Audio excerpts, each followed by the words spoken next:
Puji Tuhan, setelah sekian puluh tahun saya tidak bersekutu dengan Bapak Ibu secara khusus bagi jemaat-jemaat yang awal ya. Hari ini Tuhan izinkan kita boleh ada bertemu di tempat ini. Ada wajah-wajah yang masih saya kenal, ya. Tetapi banyak juga yang tidak saya kenal. Artinya berarti yang baru ya. Jadi masih ada Cik siapa lupa saya. Cik Susi, waduh iya betul ya. Iya puji Tuhan. Kalau Koheri itu teman pelayanan untuk kunjungan dulu ya. Kami ada tim ya dan lain sebagainya. Dan puji Tuhan kalau hari ini kita boleh ada bersama-sama di tempat ini. Kita akan bersama-sama menggumulkan satu tema yang diberikan kepada saya, keluarga Kristen diberkati Tuhan, keluarga yang harmonis. Bapak Ibu dan saudara-saudara yang dikasihi oleh Tuhan, mari kita akan membuka kebenaran firman Tuhan yang saya ambilkan dari Mazmur pasal 128 ayat 1 sampai dengan ayatnya yang ke-6. Saya akan membacakan bagian ini. Judul perikopnya berkat atas rumah tangga, nyanyian ziarah. Berbahagialah setiap orang yang takut akan Tuhan, yang hidup menurut jalan yang ditunjukkannya. Apabila engkau memakan hasil jerih payah tanganmu, berbahagialah engkau dan baiklah keadaanmu. Istrimu akan menjadi seperti pohon anggur yang subur di dalam rumahmu. Anak-anakmu seperti tunas pohon zaitun sekeliling mejamu. Sesungguhnya demikianlah akan diberkati orang laki-laki yang takut akan Tuhan. Kiranya Tuhan memberkati engkau dari Sion, supaya engkau melihat kebahagiaan Yerusalem seumur hidupmu, dan melihat anak-anak dari anak-anakmu, damai sejahtera atas Israel. Demikian jauh bacaan firman Tuhan, dan firman Tuhan berkata bahwa yang berbahagia adalah setiap kita yang mendengar dan melakukan di dalam kehidupan hari ke hari. Bapak Ibu dan saudara-saudara yang dikasihi oleh Tuhan, berbicara berkaitan dengan keluarga Kristen yang diberkati. Tentunya kita berbicara sesuatu yang mungkin berbeda dengan konsep zaman, dengan konsep dunia. Keluarga seperti apa yang kita dambakan di dalam kehidupan kita? Ada mungkin orang yang mendambakan satu keluarga yang seperti ini. Memiliki rumah yang bagus. Di sana ada mobil. Dan ada keluarga. Keluarga kecil yang bahagia. Ada juga mungkin berpikir berkaitan dengan seperti ini. Ini saya kira dambaan dari keluarga-keluarga muda. Ya. Dambaan dari setiap kita yang mungkin memiliki satu impian. Berkaitan dengan kalau nanti. Secara khusus mungkin bagi yang masih belum berkeluarga. Bermimpi. Memiliki keluarga yang seperti ini. Atau mungkin ada juga yang berpikir, waduh ini ada satu keluarga yang begitu kompak. Ya, satu keluarga yang menarik kalau kita memperhatikan. Dipenuhi dengan sukacita, senyum dan tawa dan lain sebagainya. Bapak Ibu, impian-impian seperti yang digambarkan dalam foto ini, saya pikir tidak ada yang salah. Ya. Kalau kita benar-benar mendasarinya dengan kebenaran firman di dalam kehidupan kita. Bagaimana kita memiliki satu keluarga yang kemudian di dalamnya ada satu persekutuan, satu doa, satu kerinduan untuk selalu bersama-sama, bertumbuh di dalam pengenalan akan Tuhan di dalam kehidupannya. Saya kira inilah dambaan keluarga Kristen tentunya. Sekali lagi, tidak salah memiliki kerinduan, memiliki satu fasilitas yang baik, fasilitas yang memang diimpikan, yang memang didambakan. Tetapi jangan lupa, keluarga Kristen haruslah memiliki satu persekutuan seperti ini. Berdoa bersama-sama dalam keluarga, hidup dalam pimpinan Tuhan, hidup dalam pertolongan Tuhan, hidup dalam kebergantungan kepada Tuhan. Bapak, Ibu, dan saudara-saudara yang dikasihi oleh Tuhan, saya yakin setiap keluarga pasti mendambakan sebuah kehidupan yang harmonis. Sebuah keluarga yang diwarnai dengan damai, yang diwarnai dengan sukacita, yang diwarnai dengan kehidupan yang rukun. Saling menghormati antara satu dengan yang lain, saling menghargai, saling mengasihi, hidup setia dengan pasangannya, saling peduli antar anggota keluarga dan sebagainya. Saya pikir ini satu kerinduan, ya. Dan kalau kita kembali kepada kebenaran firman yang telah kita baca tadi, Bapak Ibu, Mazmur 127 dan Mazmur 128 adalah Mazmur yang berbicara tentang keluarga. Dalam Mazmur 127 kita dapat atau kita diajarkan bahwa keberhasilan satu keluarga itu sangat bergantung sepenuhnya kepada berkat Tuhan. Sekali lagi, keberhasilan dalam satu keluarga sangat bergantung sepenuhnya kepada berkat Tuhan. Sementara Mazmur 128 ini membahas tentang bagaimana berkat itu akan menjadi bagian dalam kehidupan setiap keluarga yang hidup di dalam Tuhan, dan bagaimana kunci untuk mendapatkannya. Dan kalau kita membaca bagian tadi, maka kuncinya adalah takut akan Tuhan dan hidup menurut jalan yang ditunjukkannya. Dari Mazmur 128 ayatnya yang pertama. Bapak, Ibu, dan saudara-saudara yang dikasihi oleh Tuhan, apa sih yang dimaksud dengan takut akan Tuhan? Luther memberikan satu ungkapan seperti ini. Takut akan Tuhan adalah dampak pengenalan orang percaya akan Allah yang hidup, di mana orang yang tidak memiliki pengenalan akan Allah tidak memiliki kehidupan yang takut akan Tuhan. Bapak, Ibu, dan saudara-saudara, saya pikir ini merupakan satu dasar di dalam setiap kehidupan kita. Bagaimana hidup di dalam Tuhan. Konteks perjanjian lama, orang yang memiliki iman yang sejati selalu dinyatakan sebagai orang-orang yang hidup dalam takut akan Tuhan. Takut akan Tuhan menurut Luther adalah mereka yang memiliki pengenalan akan Tuhan. Orang-orang yang memiliki pengenalan akan Tuhan yang sejati, dia akan menjalani kehidupan yang takut akan Tuhan. Bapak, Ibu, dan saudara-saudara yang dikasihi oleh Tuhan, kadang-kadang berbicara berkaitan dengan pengenalan, ya. Ada satu ungkapan yang menarik. Ada seorang penulis buku yang bernama J.I. Packer membedakan satu istilah, ini bermain kata, ya. Ada apa yang disebutnya sebagai knowing about God. Dan ada yang disebutnya sebagai knowing of God.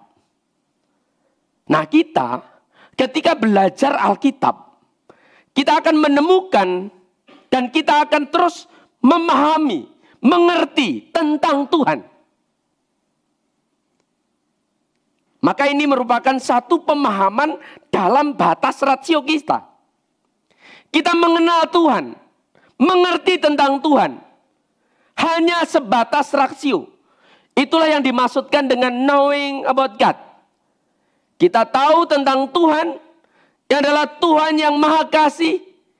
Kita tahu dalam pikiran kita, Tuhan adalah Tuhan yang penuh dengan kuasa. Seperti yang kita nyanyikan tadi. Kita mau menikmati kasih-Nya. Kita mau menikmati kemurahan-Nya. Kita mau menikmati berkat-berkat-Nya. Kita mau menikmati banyak hal berkaitan dengan atribut-atribut Tuhan. Tetapi kalau berbicara dalam tataran knowing about God, itu artinya hanya pada tataran knowledge. Hanya pada tataran rasio. Nah, di dalam kehidupan orang percaya, itu memang diperlukan. Karena itu kita belajar. Di dalam kehidupan orang percaya itu memang dibutuhkan.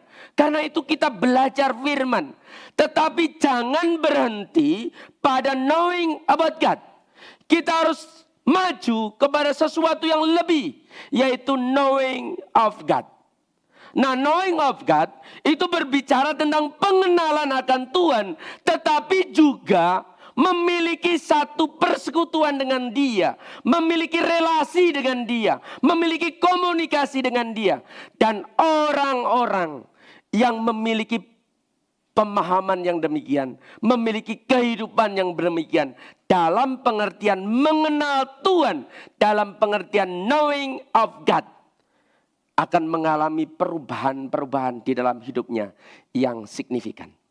Tetapi sekali lagi, mereka-mereka yang hanya dalam tataran knowing about God, mungkin memang tahu bahwa Tuhan adalah Tuhan yang maha kasih. Bahwa Tuhan adalah Tuhan yang maha kuasa. Bahwa Tuhan adalah Tuhan yang maha mengetahui. Tetapi, sekali lagi, tetapi tidak menghidupi itu di dalam hidupnya. Maka kita harus maju lebih jauh, yaitu knowing of God. Kita mengerti, mengenal tentang Dia, tetapi kita memiliki persekutuan dengan Dia. Kita memiliki relasi dengan Dia, dan kita hidup di dalam Dia. Bapak Ibu, tokoh perjanjian lama, kalau kita berbicara berkaitan dengan orang yang takut akan Tuhan, bagi saya seorang yang bernama Yusuf, itu adalah orang yang memiliki kehidupan takut akan Tuhan. Ada satu buku mengatakan ada 2 orang yang disebut di dalam Alkitab itu sebagai men of integrity. Yaitu Yusuf dan Daniel. Nah, Yusuf dan Daniel, kalau kita membaca Alkitab kisah tentang mereka, ini memang kita tidak akan mendapatkan atau sulit mendapatkan kelemahan-kelemahan dari kedua pribadi ini. Mereka adalah orang-orang yang begitu luar biasa. Nah, orang seperti Yusuf ketika digoda oleh istri Potifar, dia dikarantina, mungkin seperti itu ya. Karena dipanggil dalam ruangan khusus, kemudian dayang-dayang daripada Tante Poti ini disuruh keluar semua. Tidak ada yang tahu.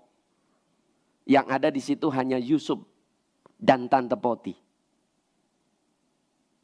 Kalau saja Yusuf pada waktu itu mengikuti kemauan istri Potifar, maka tidak ada seorang pun yang tahu. Tetapi kita melihat bahwa apa yang dikatakan oleh Yusuf pada waktu Yusuf digoda oleh Tante Poti, pada waktu dia diajak untuk melakukan sesuatu yang tidak diperkenan oleh Tuhan, dia mengatakan, bagaimana mungkin aku melakukan dosa besar ini di hadapan Allahku. Ini menunjukkan satu pengenalan akan Tuhan yang begitu luar biasa. Dan saya pikir kalau setiap orang Kristen, setiap orang percaya memiliki pengenalan sedemikian seperti kehidupan Yusuf, maka kita akan tertolong, terhindar dari tindakan-tindakan yang sikap-sikap yang tidak memperkenankan Tuhan, yang tidak mempermuliakan Tuhan.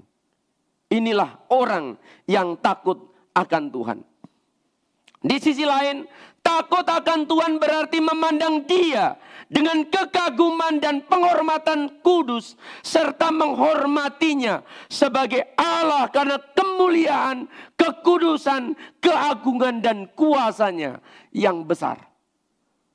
Maka ketika ada relasi seperti ini di dalam kehidupan kita, dalam kaitannya dengan bagaimana kita mengerti, memahami atribut Tuhan, sifat-sifat Tuhan di dalam kehidupan kita, dan kemudian kita menghidupi itu dalam kehidupan kita, itulah yang dimaksudkan dengan takut akan Tuhan. Amsal pasal 8 ayat 13 memberikan penjelasan kepada kita. Takut akan Tuhan ialah membenci kejahatan. Aku benci kepada kesombongan, kecongkakan, tingkah laku yang jahat, dan mulut penuh tipu muslihat. Saya pikir Alkitab memberikan definisi bagaimana takut akan Tuhan. Bapak Ibu, kadang-kadang orang berpikir takut akan Tuhan itu seperti seolah-olah mau bertemu dengan Tuhan kemudian takut. Biasanya kalau kita takut kepada sesuatu kan kita melarikan diri ya dari hal itu. Tapi sebagai orang Jawa saya bangga. Ini bukan sombong sebagai orang Jawa ya. Ada satu istilah yang dipakai untuk mengungkapkan takut akan Tuhan yang kemudian kami mengerti. Ya, istilah takut akan Tuhan di dalam bahasa Jawa itu tulisannya begini. Wedi asih mring Yehuwah alai. Ya. Wedi asih mring Yehuwah alai. Ada satu pujian dalam bahasa Jawa. Rahayu wong wedi asih mring Yehuwah alai, kasengsem ing pepakone, turune wong kang jujur, dan seterusnya. Pasti tidak tahu artinya. Ya.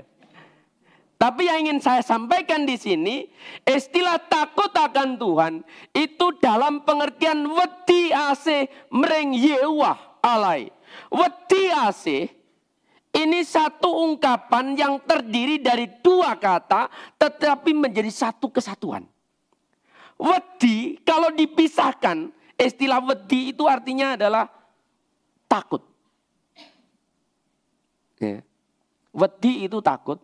Ini berbeda dengan wedi ya. Di dalam bahasa Jawa itu mirip-mirip ya. Karena itu kalau orang Jawa dibilang medok itu ya memang begitu ya.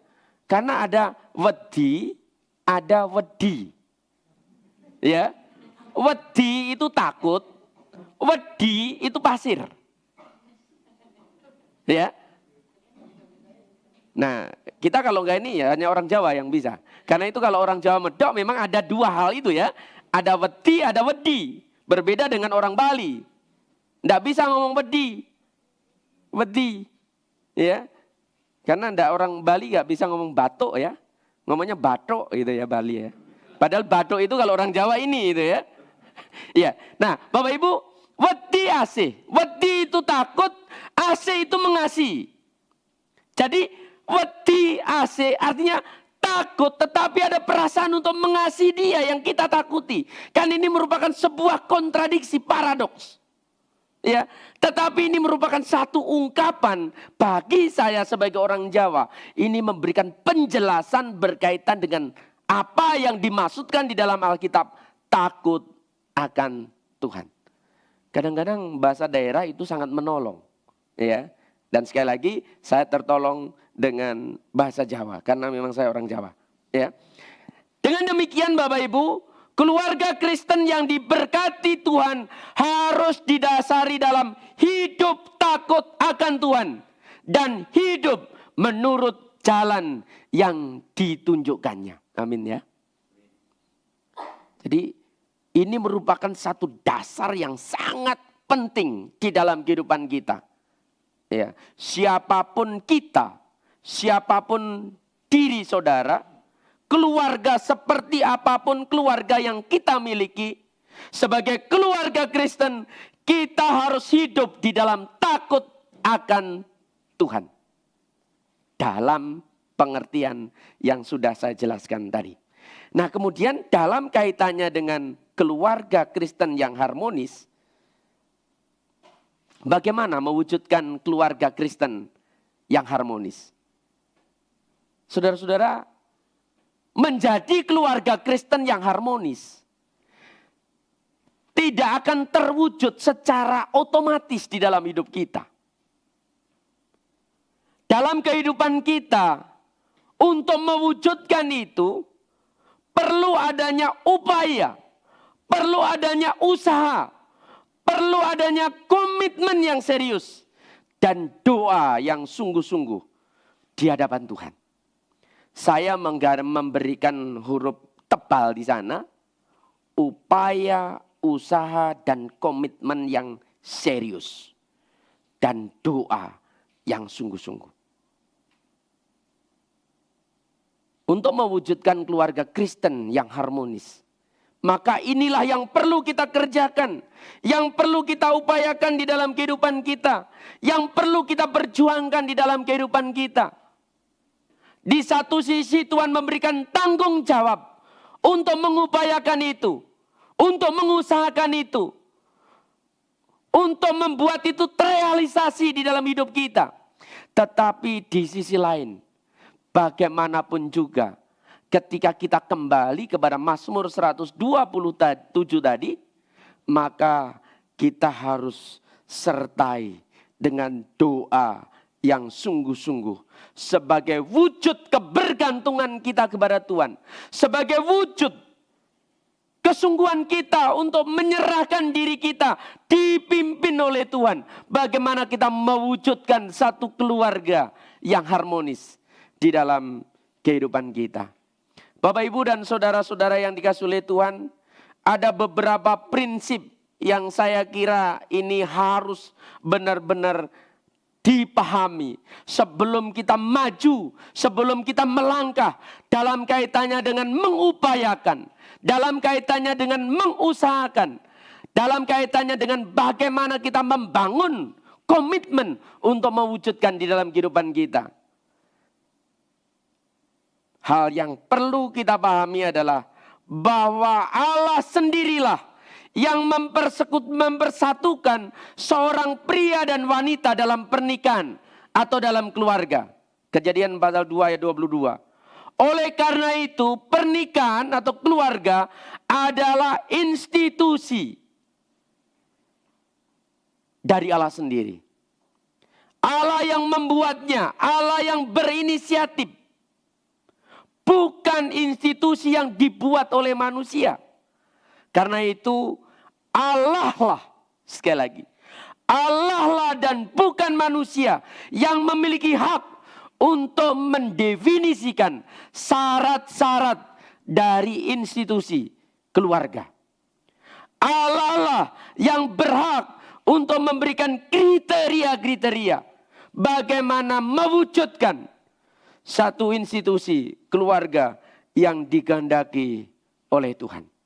Karena itu Bapak, Ibu, dan saudara-saudara yang dikasihi oleh Tuhan, kita akan membahasnya dalam 3 hal.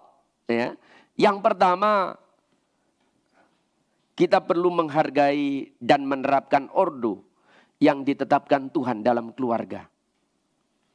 Rasul Paulus memberikan pengajaran ini di dalam Efesus pasal 5 ayat 22 sampai dengan 33 dan juga di dalam Kolose pasal 3. Bapak, Ibu, dan saudara-saudara yang dikasihi oleh Tuhan, berbicara tentang ordo itu berbicara berkaitan dengan tahapan-tahapan, ya, urutan-urutan di dalam kehidupan kita. Dalam satu bukunya Pak Yonatan Tisna itu memberikan satu ordo di dalam keluarga. Yang pertama, paling atas itu adalah Allah sendiri, Kristus. Karena itu di dalam Efesus pasal 5 itu dijelaskan bahwa Kristus adalah kepala. Kemudian yang kedua itu adalah suami. Yang ketiga itulah istri. Dan yang keempat itu adalah anak-anak. Bapak, Ibu, dan saudara-saudara yang dikasihi oleh Tuhan, ini adalah ordo yang ditetapkan oleh Tuhan. Mungkin kita akan bertanya, mengapa ditetapkan seperti itu? Ya memang ditetapkan oleh Tuhan. Ya, kadang-kadang inilah sesuatu yang kita tidak perlu cari tahu jawabannya apa. Mengapa seperti itu? Karena memang Tuhan sudah menetapkan. Karena kalau Tuhan yang menetapkan, itu ditetapkan oleh Tuhan dalam kebijaksanaan dan hikmatnya yang melampaui segala akal kita, melampaui segala pikiran kita. Maka ketetapan yang ditetapkan, yang ditentukan oleh Tuhan, itulah seharusnya yang kita ikuti di dalam kehidupan kita. Nah, Bapak Ibu dan saudara-saudara yang dikasihi oleh Tuhan, Alkitab memang memberikan satu pengajaran kepada setiap kita bahwa ada persamaan antara laki-laki dan perempuan, yaitu secara hakikat, secara substansi, secara kedudukan, laki-laki dan perempuan sama. Karena diciptakan menurut gambar dan rupa Allah. Kalau kita membaca di dalam Kejadian pasal 1 ayat 27, di sana diciptakanlah manusia itu, laki-laki dan perempuan, diciptakan mereka menurut gambar dan rupa Allah. Maka di sini Alkitab memberikan satu pengajaran, baik laki-laki maupun perempuan setara di hadapan Tuhan. Baik laki-laki maupun perempuan setara, setingkat di hadapan Tuhan. Sama derajatnya di hadapan Tuhan.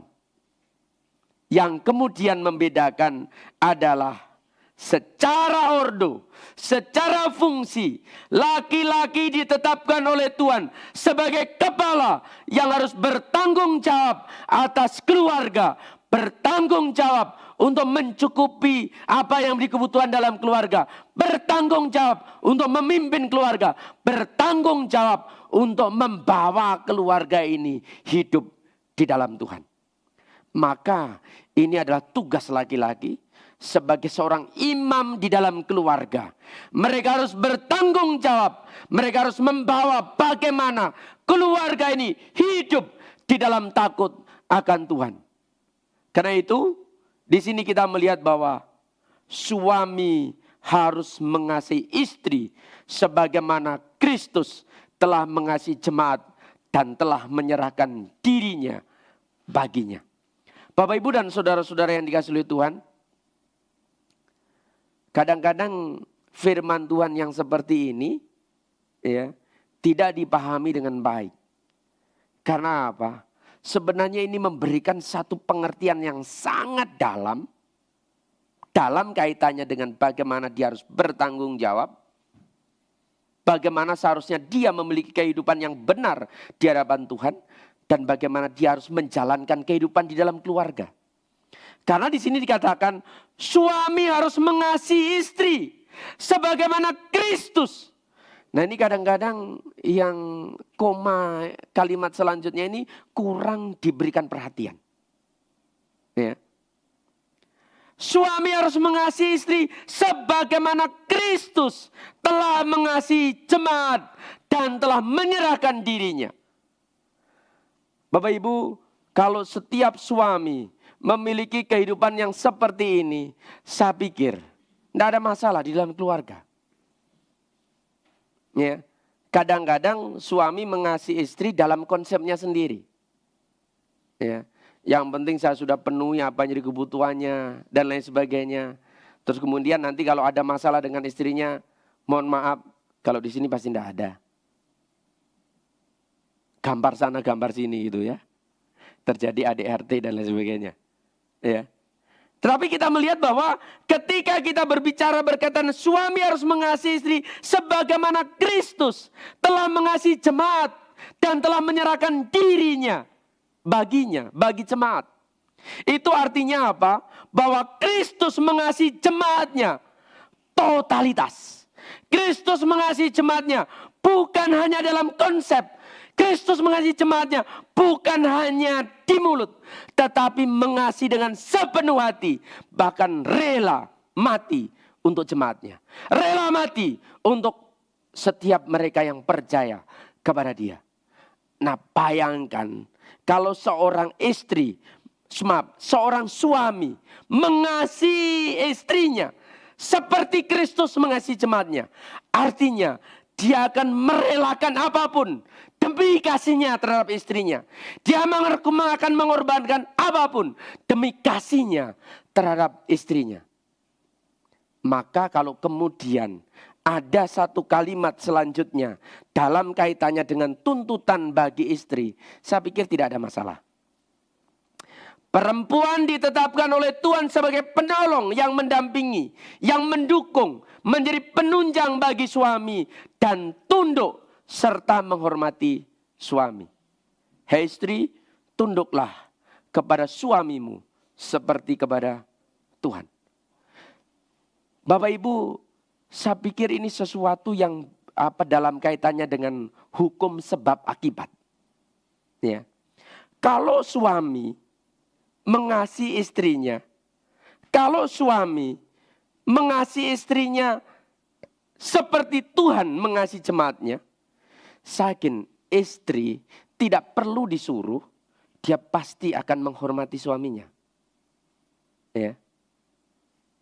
Kalau ada seorang istri tidak menghormati suaminya, itu hanya mungkin terjadi karena suaminya mungkin tidak melakukan apa yang Tuhan mau. Ya. Ini di luar sana itu kan ada cerita-cerita, ya, suami bergantung kepada istrinya. Istrinya yang pontang-banting, yang banting tulang, kepala dijadikan kaki, kaki dijadikan kepala, tetapi suaminya do nothing, tidak melakukan apa-apa. Kalau seorang suami bertanggung jawab atas hidupnya, bertanggung jawab atas keluarganya, dan lain sebagainya, secara otomatis seorang istri pasti akan menghargai suaminya. Secara otomatis seorang istri pasti akan menghormati suaminya. Maka ini hubungan timbal balik, ya, hubungan sebab akibat yang Tuhan telah tetapkan di dalam kehidupan kita. Ya. Kalau misalnya seorang suami tidak melakukan tugas dan tanggung jawabnya, seorang istri yang takut akan Tuhan, biasanya dia akan ikut apa yang Tuhan firmankan. Walaupun suaminya melakukan sesuatu yang tidak berkenan kepada Tuhan dan bahkan melakukan sesuatu yang mencelakakan dirinya dan lain sebagainya. Ada istri-istri yang masih bisa mengasihi suaminya, masih menghormati suaminya. Tetapi yang seperti ini jarang. Tetapi kalau seorang suami menjalankan fungsinya dengan baik, seorang suami menjalankan perannya dengan baik, maka secara otomatis seorang istri juga akan menjalankan perannya dengan baik. Ini yang pertama. Kita harus menghargai ordo. Kita harus menerapkan, menerima ordo yang telah ditetapkan oleh Tuhan. Kemudian yang kedua, kita perlu mengembangkan prinsip saling. Prinsip saling dalam Alkitab sangat penting untuk diterapkan dalam keluarga Kristen. Bapak Ibu, di dalam Alkitab memang secara umum tidak berbicara secara spesifik tentang hubungan suami istri. Tetapi prinsip saling ini juga perlu kita terapkan di dalam kehidupan kita sebagai suami istri. Saling mengasihi satu dengan yang lain. Saling menghormati satu dengan yang lain. Saling menghargai satu dengan yang lain. Saling mendukung, saling memotivasi satu dengan lain. Saling menerima antara satu dengan yang lain. Saling mengampuni antara satu dengan yang lain. Bapak Ibu, ini merupakan satu prinsip-prinsip yang diajarkan di dalam Alkitab. Dan Tuhan juga mau supaya kita menerapkannya di dalam kehidupan kita. Bagaimana kita hidup saling mengasihi, saling menghormati, saling menghargai, saling menerima antara satu dengan yang lain. Tidak mudah memang. Saya tahu, istri saya tahu kelemahan saya. Tetapi mungkin dia sedang juga bergumul selama ini. Kami hampir 25 tahun berkeluarga. Mungkin istri saya juga bergumul, berkaitan dengan kekurangan dan kelemahan yang saya miliki. Tetapi kemudian kemungkinan, saya tidak tahu pergumulan dia, kemungkinan dia belajar untuk menerima saya apa adanya. Betul ya istriku ya? Berharap begitu ya. Karena kami sudah sampai 24 tahun, masih jauh kalau pengalaman berkeluarga dibandingkan dengan Ibu Greta, Pak Koheri dan lain sebagainya. Kami masih di bawah lah ya. Tetapi kami juga belajar bagaimana menerima pasangan apa adanya. Ya. Bukan ada apanya. Kalau menerima pasangan ada apanya, bahaya sekali. Mungkin saya udah ditolak sama istri saya. Ya. Tapi istri saya mungkin belajar menerima saya apa adanya. Sehingga sampai akhirnya berlanjut sampai sekarang. Ini merupakan satu upaya yang kami perjuangkan bersama-sama. Untuk saling menerima apa adanya. Untuk saling mengasihi, untuk saling menghormati. Dan mungkin yang sangat sulit kadang-kadang dalam kaitannya dengan saling mengampuni. Bapak, Ibu, dan saudara-saudara yang dikasihi oleh Tuhan, di dalam kehidupan kami sebagai keluarga, kami masih berjalan secara baik-baik. Kami berjalan, artinya tidak ada masalah yang terlalu pelik di dalam kehidupan kami. Ada orang-orang yang kami kenal, mereka melakukan perselingkuhan dan lain sebagainya. Dan saya yakin, tidak mudah untuk melakukan pengampunan terhadap mereka yang disakiti. Bagi mereka yang disakiti, bagi mereka yang dikecewakan, baik suami maupun istri, tidak mudah mengampuni pasangan yang telah mengecewakan dia, yang telah menyakiti hatinya. Beberapa hari yang lalu, ada seorang suami yang berbicara dengan istrinya melalui WA. Bukan berbicara ya berarti ya. Mengirim melalui WA. Minta supaya istrinya itu pergi ke rumah temannya. Karena dia akan datang ke tempat itu dengan pacarnya. Ini suami yang kurang ajar. Ngomong sama istrinya seperti itu. Istri saya doakan istrinya. Istri saya layani istrinya. Teguhkan dia. Walaupun nangis-nangis. Tidak mudah sebagai seorang istri yang disakiti seperti itu.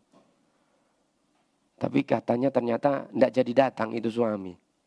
Ya, bersama dengan pacarnya nggak jadi datang katanya. Ya. Tapi saya yakin. Ibu ini hatinya tersakiti. Ibu ini hatinya dikecewakan. Pengampunanlah yang akan mampu memberikan solusi terhadap kekecewaan, sakit hati dan lain sebagainya.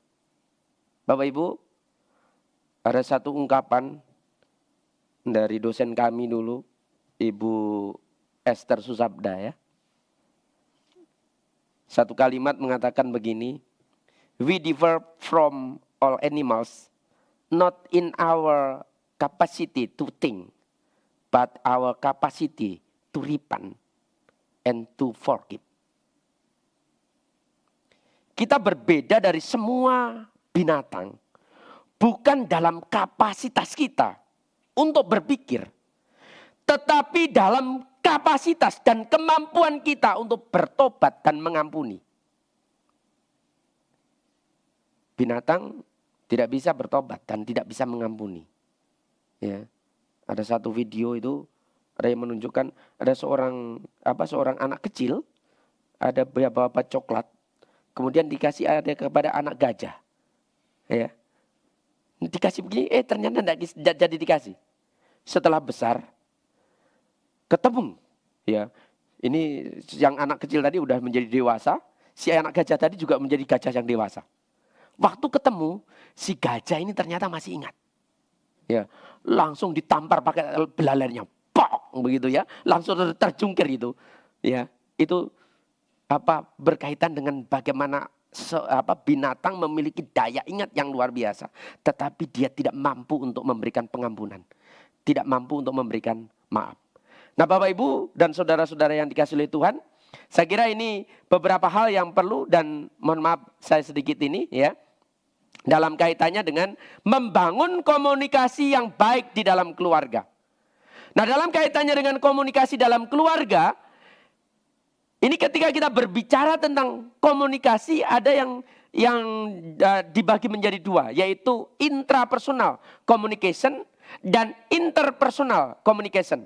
Nah, intrapersonal communication ini berbicara berkaitan dengan komunikasi dengan diri sendiri. Ya. Ketika kita melakukan evaluasi terhadap diri, ketika kita melakukan seperti yang dikatakan oleh EBIT GAD, tengoklah ke belakang. Itu maksudnya supaya kemudian kita melakukan evaluasi, mengoreksi. Itu berbicara berkaitan dengan intrapersonal communication. Nah, kemudian interpersonal communication ini berbicara berkaitan dengan pertukaran ide, informasi dengan sesama. Dalam konteks ini bagaimana kita bertukar pendapat, ide dan lain sebagainya dengan pasangan kita, dengan partner kita. Nah, dalam kaitannya dengan komunikasi interpersonal ini dibagi menjadi dua. Itu hal-hal dalam kaitannya yang saya maksudkan berkaitan dengan materi yang dikomunikasikan. Yang pertama adalah interpersonal communication. Dalam kaitannya dengan materi yang dikomunikasikan itu yang bersifat umum. Nah, dalam keluarga misalnya, ya, kita berbicara berkaitan dengan kebutuhan sehari-hari, berbicara berkaitan dengan pendidikan anak-anak, berbicara berkaitan dengan masa depan anak-anak, berbicara berkaitan dengan masalah pekerjaan dan lain sebagainya, itu dalam taraf umum. Tetapi ada yang lebih daripada itu, bersifat sangat personal.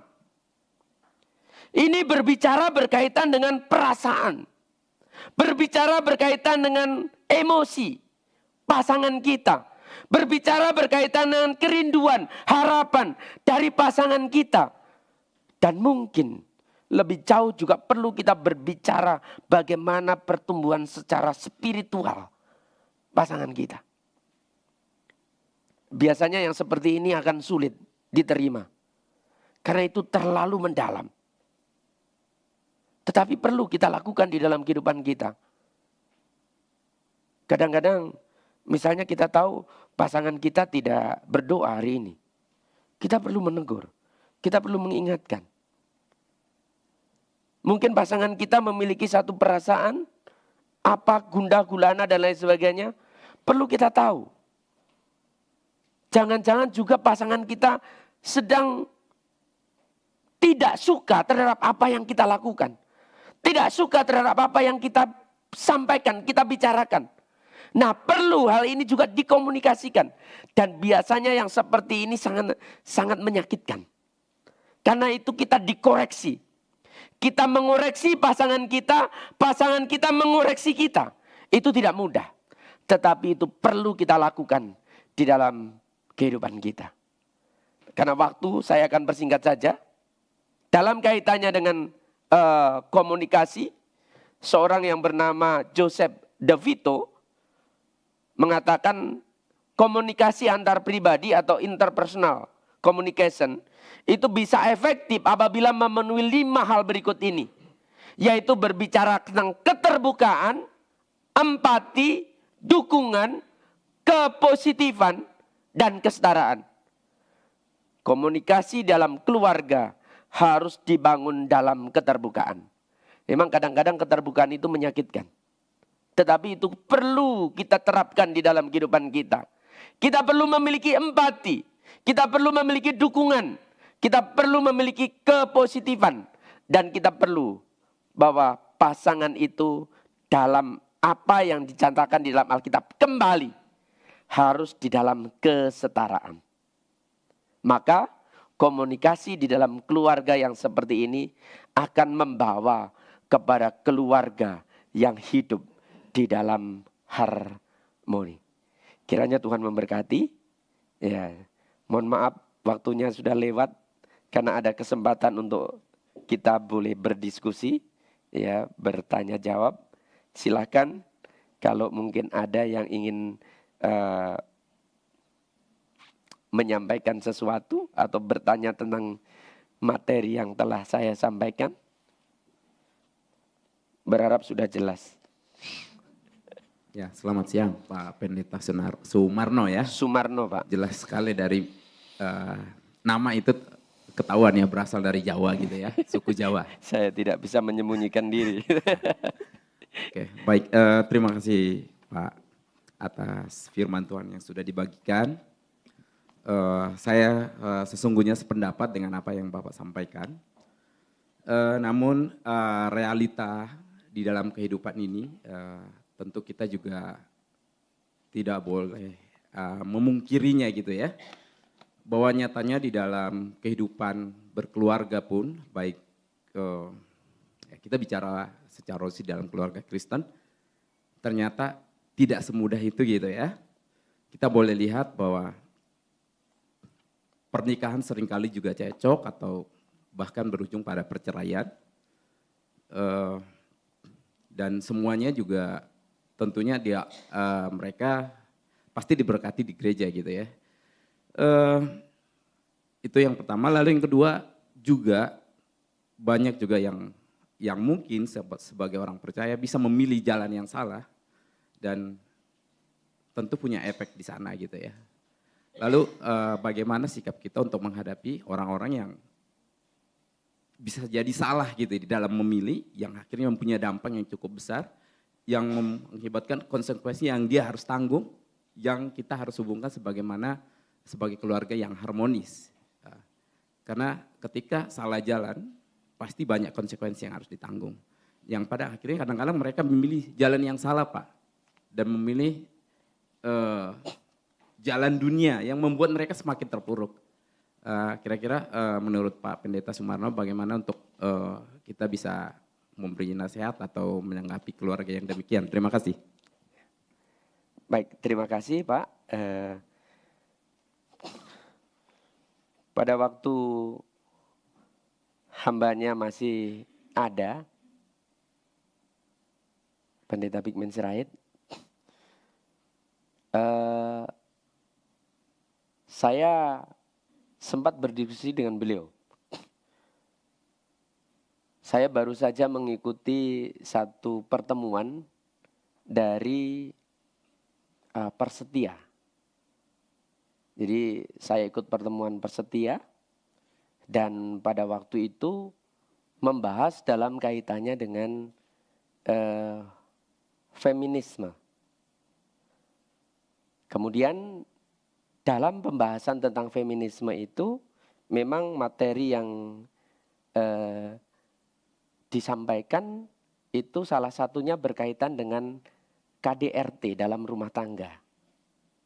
Dan kemudian seorang yang menyajikan materi, saya tidak perlu sebutkan namanya, mengatakan pada waktu itu kalau peristiwanya seperti itu, pasangan itu boleh bercerai. Ini pasangan Kristen. Ya. Pada waktu itu saya bergumul berat ketika saya mendengarkan pernyataan dari beliau adalah seorang profesor ya. Profesor dalam untuk dosen STT itu sangat jarang. Ya, tetapi beliau waktu itu sudah profesor. Ya, mengatakan seperti itu. Ya, saya waktu itu bergumul berat. Ya. Kemudian waktu saya pulang pas hari Minggu setelah ibadah gereja, saya ngobrol-ngobrol dengan almarhum. Sebenarnya itulah masalahnya. Karena apa? Seharusnya kita memulai dari awal bagaimana membentuk keluarga Kristen sebagaimana yang Tuhan mau, yang Tuhan kehendaki. Nah, yang terjadi adalah awalnya tidak dipersiapkan dengan baik, kemudian berjalannya waktu, ternyata ada gesekan-gesekan yang tidak bisa diselesaikan. Nah Bapak Ibu, inilah yang akhirnya menjadi masalah, terjadi adanya perceraian-perceraian dan lain sebagainya.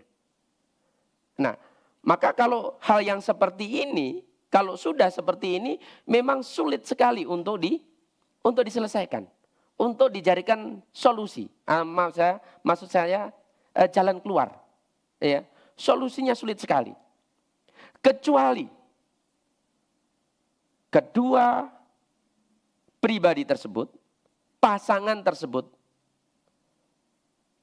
kembali kepada saling tadi. Yang pertama adalah saling mengampuni. Ya. Dan sekali biasanya orang yang sudah tersakiti itu akan sulit sekali untuk mengampuni. Misalnya suaminya berzinah, selingkuh.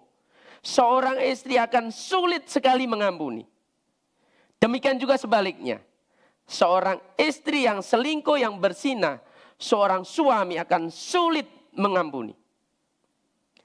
Tetapi sulit bukan berarti tidak bisa. Karena ada orang-orang yang dipulihkan oleh Tuhan keluarganya melalui pengampunan. Kami kenal ada satu keluarga masih muda. Ya. Istrinya itu sekarang bersaksi ya. Bersaksi kalau dulu itu suaminya selingkuh, dia ini sampai akhirnya suaminya itu sakit kelamin ya. Tapi istrinya, dia mau menerima suaminya itu kembali. Istrinya mau mengampuni, istrinya mau memaafkan kesalahan yang dilakukan oleh suaminya. Dan akhirnya istrinya itu merawat suaminya yang sakit, istrinya mengasihi suaminya dan lain sebagainya, dan keluarga ini dipulihkan. Sekarang menjadi keluarga yang menurut saya sekarang baik-baik saja. Tapi sekali lagi seperti Bapak sampaikan tadi, itu tidak mudah. Seorang yang namanya Kristen pun tidak mudah untuk memberikan pengampunan. Tetapi itulah yang Tuhan mau dalam hidup kita, mengampuni. Kita bisa melihat banyak tokoh-tokoh ya seperti Nelson Mandela itu mengampuni. Dia dipenjarakan, dia diperlakukan dengan tidak manusiawi, tetapi ketika dia terpilih menjadi presiden, dia melakukan satu pengampunan. Masalah sepelit apapun, masalah sebesar apapun, ketika ada pengampunan, masalah bisa selesai. Dan hubungan bisa dipulihkan. Tapi sekali lagi, saya kira ini memerlukan satu proses yang sangat panjang. Harus melalui konseling dan lain sebagainya. Dan ketika dikonseling, pertama-tama harus konseling secara pribadi. Suaminya dikonseling, istrinya dikonseling. Baru setelah kemungkinan ada mereka dipertemukan dan mereka sudah bersedia untuk dipertemukan, maka disitulah diupayakan adanya rekonsiliasi. Dan rekonsiliasi akan bisa terwujud, bisa terjadi kalau pasangan bisa menerima pasangan yang lain, kekurangan, kelemahan, kesalahan, dan memberikan pengampunan. Saya kira tidak mudah. Tetapi kalau keluarga ini memang mau dipulihkan dan mau dibimbing, maka yang pertama yang harus dilakukan adalah pengampunan. Sekali lagi, seperti Bapak sampaikan, tidak mudah. Ya. Oh, istrinya itu nangis sampai teriak-teriak untuk memberikan pengampunan kepada suaminya. Tetapi ketika pengampunan itu benar-benar disampaikan, dinyatakan, mereka berpelukan dan lain sebagainya. Keluarga ini dipulihkan. Sekarang suaminya bertanggung jawab, dia memiliki pekerjaan yang baik. Dan Tuhan memberkati keluarga ini. Ya. Saya pikir saya tidak perlu untuk membuat satu teori ya Bapak Ibu ya. Saya mencontohkan hal yang memang ini. Dan waktu saya dulu, kami dulu juga pernah punya program radio dari STT Setia.